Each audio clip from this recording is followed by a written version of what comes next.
Presented by Pallavi Recording Studio, Champaran.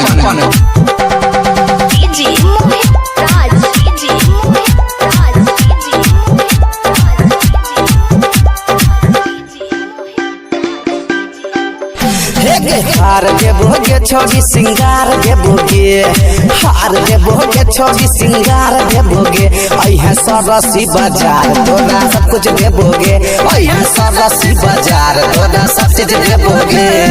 हार देबोगे छोड़ी सिंगार देबोगे, हार देबोगे छोड़ी सिंगार देबोगे, अइहे मुरबला बाजार सब जोगार देबोगे, अइहे मुरबला बाजार सब जोगार देबोगे।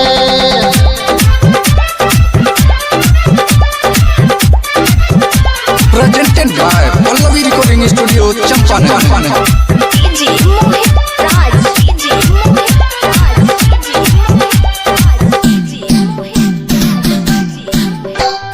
जे सब मंगबीगे छौरी सब देबोगे, जे सब मंगबीगे छौरी सब देबोगे, पहले लेबो एगो चुम्मा तब सांसोल घुमेबोगे, पहले लेबो एगो चुम्मा तब सांसोल घुमेबोगे। पायल देबोगे छोड़ी होटलाली देबोगे, पायल देबोगे छोड़ी होटलाली देबोगे, अइहे जेला गांजा चौक तोरा गाम घुरेबोगे, अइहे जेला गांजा चौक तोरा गाम घुरेबोगे।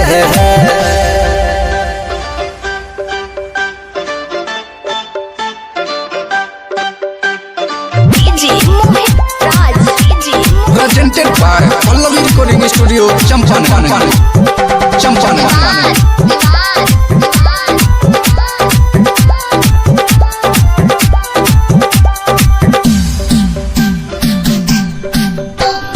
हल्ला भेलोगे छौरी हल्ला भेलोगे, हल्ला भेलोगे छौरी हल्ला भेलोगे, पूरा पूर्णिया जिला में तोहर हल्ला भेलोगे, पूरा पूर्णिया जिला में तोहर हल्ला भेलोगे।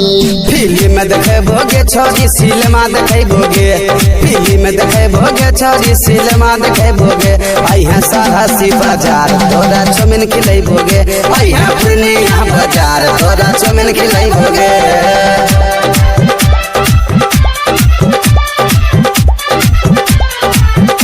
Presented by Pallavi Recording Studio, Champaran.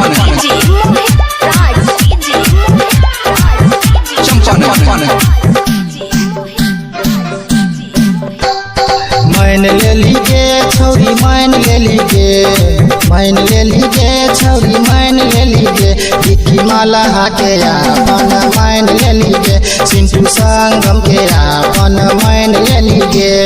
छोड़ देलीगे छोरी छोड़ देलीगे, छोड़ देलीगे छोरी छोड़ देलीगे, राकेश रंगीला के साथ छोरी छोड़ देलीगे, विक्की मल्लाह के पास तू आ गेलीगे, राकेश रंगीला के साथ छोरी छोड़ देलीगे, विक्की मल्लाह के अपन बनाए लेलीगे, राकेश रंगीला के साथ छोरी छोड़ देलीगे। Presented by Pallavi Recording Studio, Champaran.